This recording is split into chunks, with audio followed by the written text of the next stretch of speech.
அண்ணன் சீமான் வந்து தமிழகத்திலிருந்து எங்களுக்காகவும் தமிழீழ மக்களுக்காகவும் தமிழருக்காகவும் உலகத்திலே பறந்து வாழ்கின்ற அனைத்து தமிழர்களுக்காகவும் தான் இந்த இரட்டை மழுகுதி கொண்டு அவர் அந்த போராட்டத்தை நடத்தி வந்து கொண்டிருக்கிற தொண்டை கிளிய கத்திக்கொண்டே இருக்கின்றார்.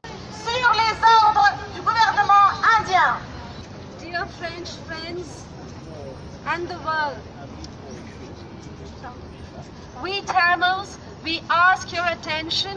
Expatriates from India and Sri Lanka, we live around the world by thousands. United by the Tamil language, we live in the four corners of the world and in almost M ரத்தம் கொதிக்கின்றதே, அந்நிய மண்ணில் இருந்தாலும் அன்னை தமிழ் மண்ணிலே அரங்கேறும் அவலங்கள் ஆழ்மனதை துளைக்கின்றனவே. அடக்கியாளும் அதீத அநீத சக்திகளின் அராஜகத்திற்கு அளவே இல்லையா?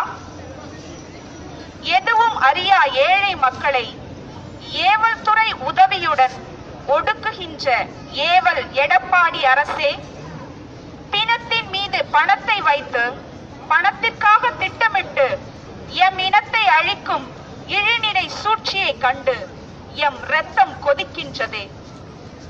உனக்காகவும் உன் தலைமுறைக்காகவும் உண்ணாமல் உறங்காமல் ஓய்வின்றி தினமும் உரிமைக்காக போராடிய போராளிகளின் உயிரை கொத்து கொத்தாய் பறித்து எம் உணர்வுகளை பிரித்தாள துடிக்கும் உணர்வற்ற உம் ஆட்சியை கண்டு எம் ரத்தம் கொதிக்கின்றதே.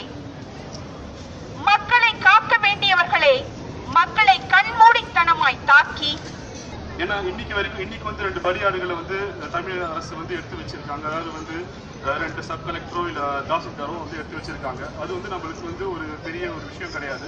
ஏன்னா அதாவது காந்தி பிறந்த மண்ணில் இன்னைக்கு வந்து காசை வச்சு என்ன வேணா வாங்கலாம் இந்தியாவில். அதனால வந்து இந்த ஆளுங்கள் பலியாடுகள் வாங்குறது ஒன்றும் காசு கொடுத்து என்னென்ன வாங்கியிருப்பாங்க. நம்மளுக்கு தேவை வந்து அந்த 22ஆம் தேதி நடந்த அந்த படுகொலைக்கு வந்து யார் பொறுப்பு இருக்கிறது, சிஎம்ஆ போலீஸா, யார் கேட்டு வந்து இது மாதிரி ஒரு பொதுமக்களை வந்து போலீஸார் வந்து ஸ்னைப்பர் கன்ஸ் வச்சு சுட்டு வைத்தாங்க. அதுக்கு வந்து நமக்கு பதில் வந்து கண்டிப்பாக தேவைப்படும். இதை நம்ம சும்மா விட மாட்டோம். இன்னைக்கு வந்து இலங்கை தமிழர்களும் சரி, இங்கே இருக்கிற இந்திய தமிழர்களும் சரி ஒன்று கூடி இதுக்கு வந்து ஒரு தீர்வு காணுவாங்க நம்புகிறேன். சீமானன் சொன்ன மாதிரி வந்து தமிழ்நாட்டில் வந்து நேற்று வந்து இலங்கையில் நடந்தது, இன்னைக்கு வந்து தமிழ்நாட்டில் நடக்குது. இது நான் நடக்காதுன்னு நினைச்சாலும் நம்மளுக்கு வந்து முன்னாடியே வந்து எப்போ வந்து இந்தியன் ஆர்மி தயவு செய்து உங்களுடைய இந்த போக்கை மாற்றி விடுங்கள். நாங்களும் தமிழர்கள், நாம் தமிழர், நாம் தமிழர், நாம் தமிழர், நாம் தமிழர். தமிழர்கள வந்து சுட்ட விஷயம் இருக்கு இல்லையா, அது நாங்க மறக்க முடியாது. அது கண்டிக்கத்தக்க விடயம். இன்றைக்கு இந்த ஸ்டெர்லைட் பிளான்ட் சம்பந்தமா நடந்த விஷயம் நாளைக்கு இன்னொரு விஷயத்துக்காக நாங்க ரோட்ல இறங்கும் போது திருப்பி இதே மாதிரி சுட மாட்டாங்க, சிறுவர்களை கொல்ல மாட்டாங்க, பெண்களை சுட மாட்டாங்க, எங்களுடைய வீட்டு தலைவர்களை கொல்ல மாட்டாங்கன்னு என்ன நிச்சயம்? இப்போ இந்த 2 விஷயமா தான் நாங்க பாக்குறோம்.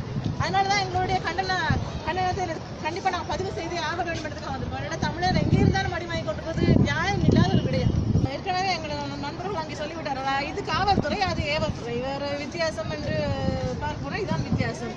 இங்கே இருக்கும் காவல்துறை எங்களுக்கு காவல் தருகின்றது. அங்கே இருப்பவர்கள் கூலிப்படைகளாக அங்கே விலை போய்விட்டார்கள் என்பது கவலைக்கிடைய விடயமாக இருக்கிறது.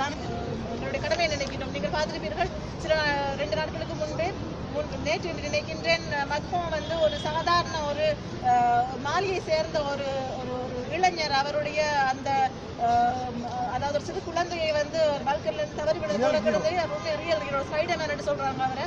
அவர் வந்து காப்பாற்றி இருந்ததற்காகவே அவருக்காக ஒரு தீயணைப்பு படையில் அவருக்கு வேலையும் வழங்கி அவருக்கு வந்து இங்கே ஒரு மதிப்பிட அனுமதி அட்டையும் இல்லை, அவருக்கு அதையும் கொடுத்து பிரெஞ்சு குடியுரிமையும் வழங்கி இருக்கிறாங்க என்று சொன்னால் இந்த நாடு உண்மையாகவே தயாராக இருக்கிறது. எங்களுடைய கோரிக்கை நாங்கள் நல்ல விதமாக நடந்து கொண்டால் எங்களுடைய கோரிக்கைகளை நல்ல முறையிலே அவர்கள் எங்களுக்கு உதவுவதற்கு தயாராக இருக்கிறார்கள். நாங்கள் தமிழர்கள் நாங்கள் பிரிவுபட்டு நிற்கின்றோம் இந்த மண்ணிலே. எனவே எங்களுடைய இந்த குரல் ஒருமித்து ஒலிக்க வேண்டும்.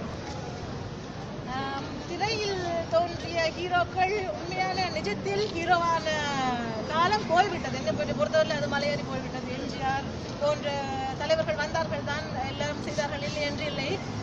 அப்படி இன்னொரு எம்ஜிஆர் வருவார் அப்படின்னு இன்றைக்கு நாங்கள் இந்த நிமிடத்தில் கனவு கொண்டிருப்பது அது நான் நினைக்கின்றேன். தமிழ்நாட்டை பொறுத்தவரையில் அது இனிமேல் சரி வராதுன்னு நினைக்கின்றேன். நான் என்னுடைய அதாவது ஒரு தனி நபரை துதிபாடி கொண்டிருந்தால் அது என்றுமே அது தோற்று போன ஒரு போராட்டமாக தான் இருக்கும். நாங்கள் எங்களுடைய இலக்கை விட்டு தவறாம திசையில் போகாமல் பார்த்துக் கொள்ள வேண்டும். அண்ணன் சீமான் வந்து தமிழகத்திலிருந்து எங்களுக்காகவும் தமிழீழ மக்களுக்காகவும் தமிழருக்காகவும் உலகத்திலே பறந்து வாழ்கின்ற அனைத்து தமிழர்களுக்காகவும் தான் இந்த இரட்டை மழுதி கொண்டு அவர் அந்த போராட்டத்தை நடத்தி வந்து கொண்டே இருக்கிறார். தொண்டை கிளிய கத்திக்கொண்டே இருக்கின்றார். அதை கூட இங்கிருந்து சில பேர் விமர்சித்துக் கொண்டுதான் இருக்கின்றார்கள். கவலைக்குரிய விடயமாக இருக்கின்றது.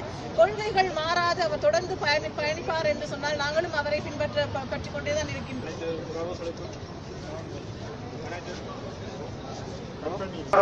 தமிழ் மக்களுக்கு அநீதி இழைக்கப்படும் சந்தர்ப்பத்தில் நாங்கள் அனைவரும் ஒன்றிணைந்து போராட வேண்டும் என்று கேட்டுக்கொண்டு இந்த வருகிறோம். நாம் தமிழர், நாமே தமிழர்.